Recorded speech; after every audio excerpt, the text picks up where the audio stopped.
Welcome back to Jazz Time. JazzTime.com is an online store that buys, sells, and trades authentic luxury watches. We make these videos so you can easily choose the best watch for yourself in the comfort of your own home. We offer the lowest prices anywhere online, and if you'd like to know the price, simply click on the links in the description below. We greatly appreciate if you'd purchase your next watch from us at JazzTime.com. Today, we'll be going over potentially one of the last 50th anniversary Rolex Submariners, reference number 16610LV. This was the original Kermit that I have in my hands. The Submariners actually began production in, well, actually 1954, but it was announced in 1953. And the production years for this specific model were from 2003 to 2009, or about 2008-ish. And this was the 50th anniversary edition, one of the pivotal models in the Submariner line. Not only did it introduce this green bezel insert, known on more modern models such as, say, the Hulk and the newer Kermit from 2020, but it introduced what is known as the maxi dial. In short, larger everything, larger applied index markers, larger hands matching those index markers.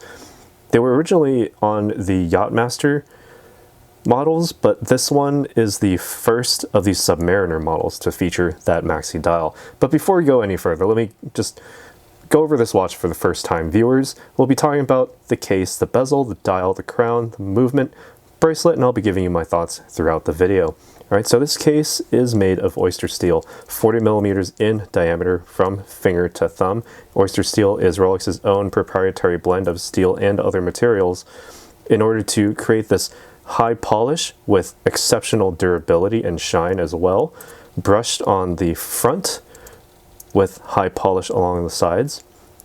All right, it's 13 millimeters thick, 47.5 millimeters lug to lug, and with the bracelet just over 50 millimeters lug to lug. The lugs are actually thinner than that of the newer Hulk and the newer Kermit, and so it's beneficial to the smaller wrists. And actually, if you'll notice, this is actually one of the last Submariners, if not the last Submariners, I believe. I believe it's actually the very last Submariner to not feature the super case. So that means you have smaller case size, smaller lugs as well. They're more form-fitting for people with smaller wrists, all right? So when it comes to the waterproofness, as always, this is a Submariner, so it has the screw-down case back, the winding crown trip lock, watertight crown, all right, and the glare-proofed sapphire crystal, scratch resistant, so it remains waterproof, water sealed down to 1,000 feet or 300 meters below sea level, as you can see directly on that dial right at center. All right.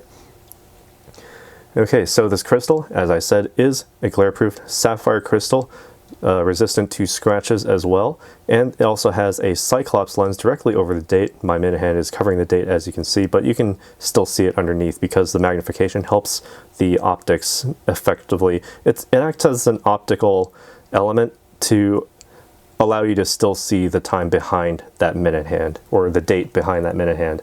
All right. Now onto the bezel. This bezel is quite special. It underwent some changes even during this watch's production years. The 40 actually has quite a few different forms. This one is one of the newer ones. All right, as you can see there, the original, the quote-unquote the original one, actually had what is known as the fat 4 or flat 4, same thing. It has the internal portion of that 4 actually being flattened out at the top. So as you can see, that 4 is more triangular. It is literally a triangle inside the 4. So this is one of the newer versions. And among the older versions, there's also a serif version of these numbers on the bezel. That may matter to you, that may not, but this is the more modern font for these numbers. So sans serif, meaning no serifs on these numbers, are just clean strokes. No superfluous little feet to go on those numbers. All right, so clean presentation overall. I actually prefer this personally.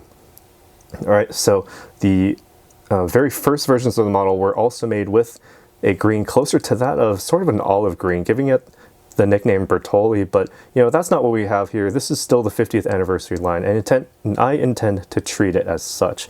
And as such, construction on this bezel is actually aluminum, which makes it that much more delicate than the newer Cerachrome or ceramic bezels. So finding one of these in excellent condition, as you will see here, actually will become more difficult as time progresses.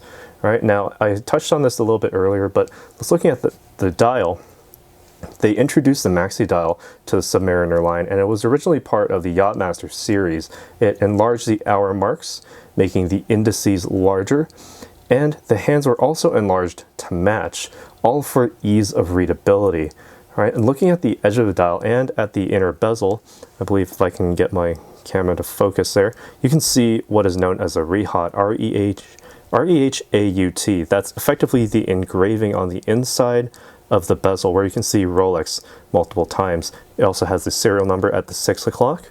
All right, so this is one of the newer features that was introduced, I believe, in 2008. So most of these original Kermit models actually have a smooth internal bezel. That means no engraving on the inside. This is one of the newer ones, so there's fewer of these than there are those without. So keep that in mind when you're shopping around. All right, so also looking at the style, it also features the large Mercedes hands for the hour, the large sword hand for the minute, and the tiny pearl on the second hand going around. All right, and we can also see the luminescence here. All right, as you would expect from Rolex, it has the full, very, very bright green luminescence that reflects very nicely, tastefully off of the inside of that bezel, making it just shine even more than it really is. All right, and also note that the bezel's zero marker, that pearl, stays lit, so you can keep it aligned to your minute hand very easily. And note that you can also still see that second hand very slowly going around the dial. All right, so, and also looking at the green on this pearl at the zero mark on the bezel, it matches that of the more mid-tone green of the hands and the second hand as well. Those of the green of the hour markers are actually a little bit, a little closer to the bluer side of the spectrum. All right, so that's to help you differentiate when you're in low light situations. All right, and while we're here, we can also talk about the functions of this watch. It functions just as you would expect. Also, listen to this bezel.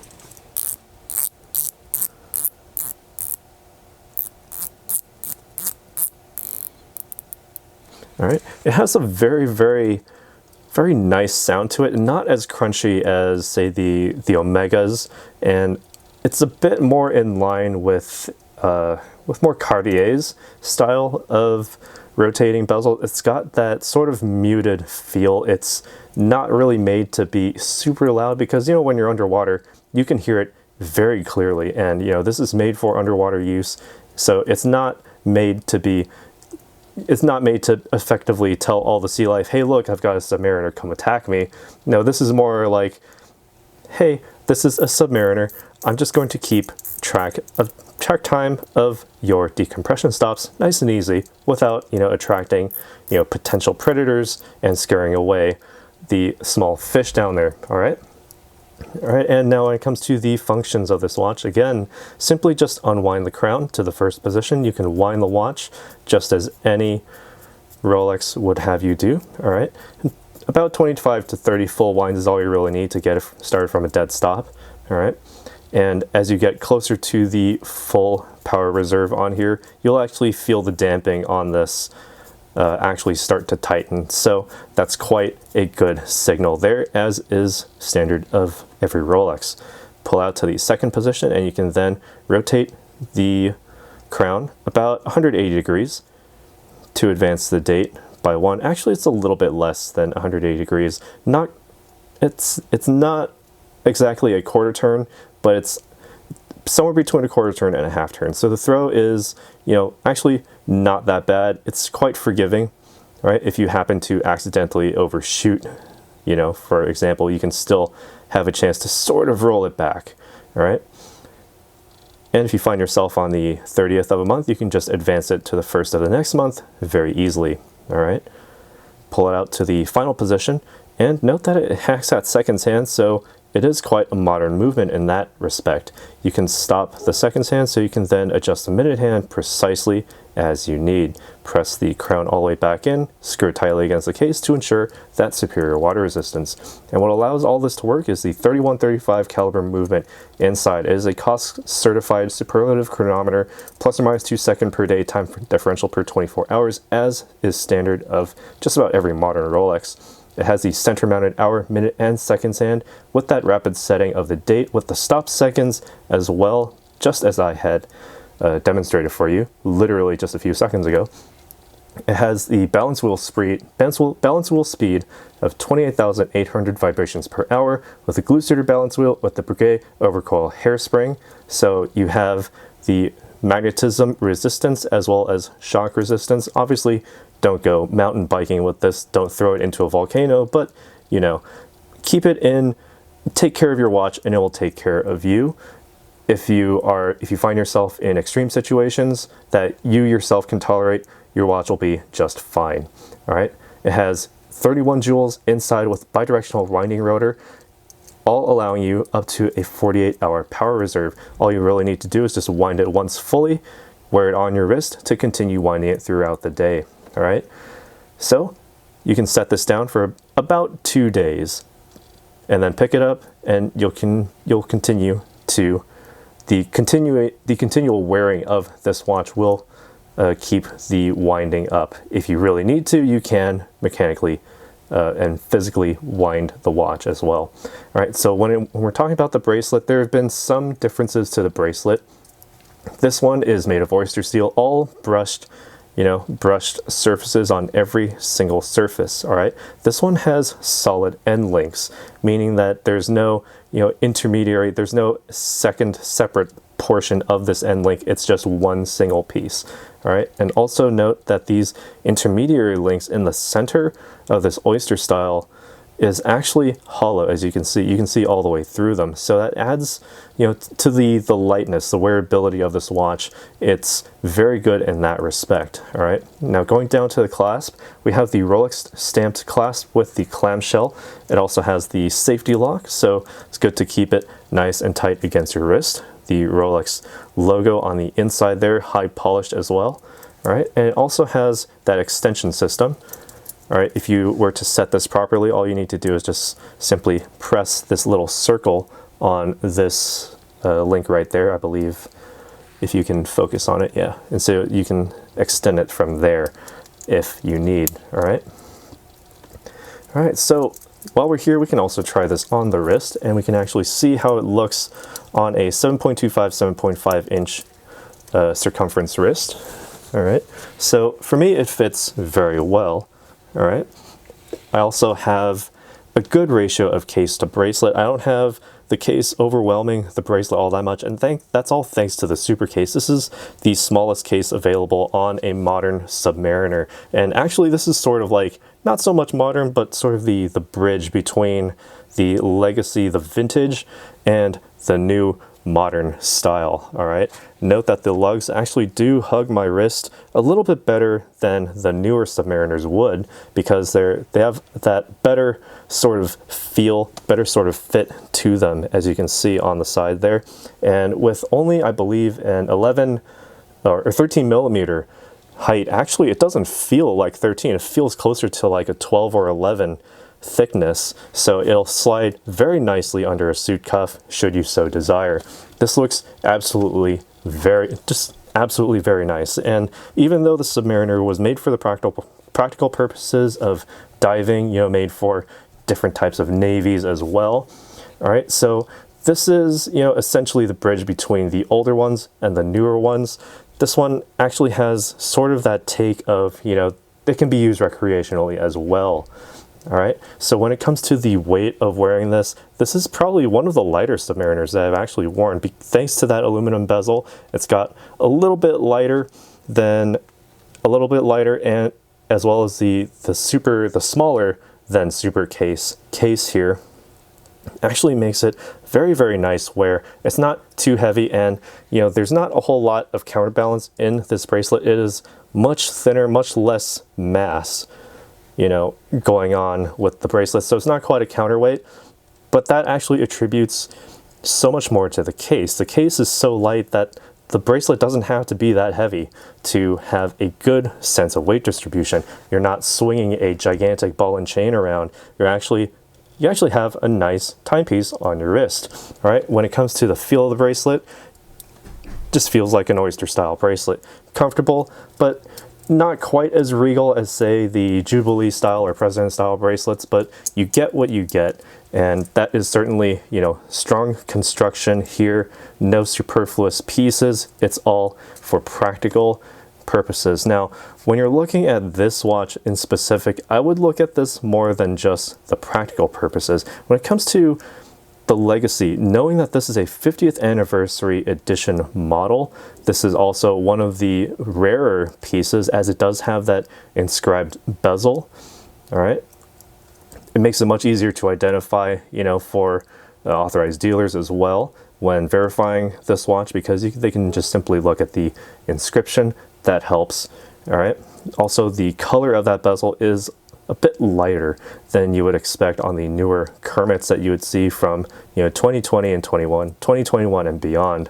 All right, so who is this for? Well, this is for anyone. Okay, for practical purposes, this is for anyone who has tried on a Submariner, a modern Submariner, and found it to be a little too big. This one has just the right size for its case. It's not a supersized case, meaning anyone with a wrist even smaller than mine, smaller than mine, basically you can wear this very easily on your wrist. It won't be like a gigantic magnet for doorknobs and table corners as the modern Submariners would. This is only 40 millimeters in diameter, and the lug to lug distance matches that very nicely. For collectors, definitely a must-have piece. This is one of the models that has gone through many iterations during its life cycle, and this is one of the later versions, so not quite the quote-unquote original, but it is still part of that line. I would still treat it as such, and it has that very, very tasteful value of green on there. It's not a super saturated, it's not hyper saturated, it's not a shade of green. It's a good mid-tone green that I believe is more befitting of the name Kermit than the newer Kermit, and it's actually got that nicer black dial, that matte black sort of finishing on there that's much more tasteful than even the Hulk. So if the newer Kermit is a little too saturated for your taste, this one has a brighter green bezel that just shines much better, as you can tell as I'm moving it around in the light box. It's just much better than what you would find on the Kermit. We have a video on that as well as that of the Hulk on our channel. You can also see that watch, either of those watches, on our website at jazztime.com. All right, and while we're there, let us know what you think of this watch. Would you be picking up one of these, or perhaps one of the older ones? Let us know down in the comments below, and if you want to see even the older ones, let us know as well. We'll try to get those in as well. All right, and be sure to leave a like, as it really helps our channel out. Be sure to subscribe, as it, obviously helps out even more than you could ever know. Hit that bell notification so you can be notified when we go live with another video. And as always, if you'd like to purchase this watch, the newer version, the Hulk, or even the newest Kermit with the darker green bezel, visit the links in the description below. We'll see you at our online store, jazztime.com. See you in the next one. If you want to find out more about the watch you just saw in the video, you can just click below on Show More to see the full description. Then you can check the link next to model as seen in video, click on it, and you will get to the proper page where you can see all the details. If you're watching on a mobile phone, you have to click on the arrow down on the right hand side below the video to see the full description. If you like this video, please give us a thumbs up. If you would like to share this video with your friends, you can use the share button below and share it on any platform you like. If you have questions, constructive feedback, want to tell us about some mistakes or misspeaks, just write a comment below.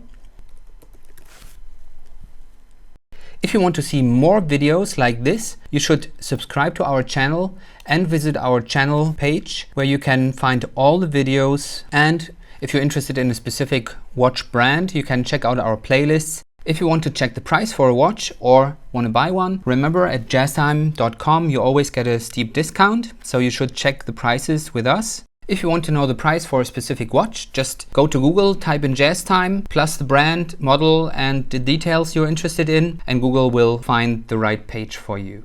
Thank you for watching.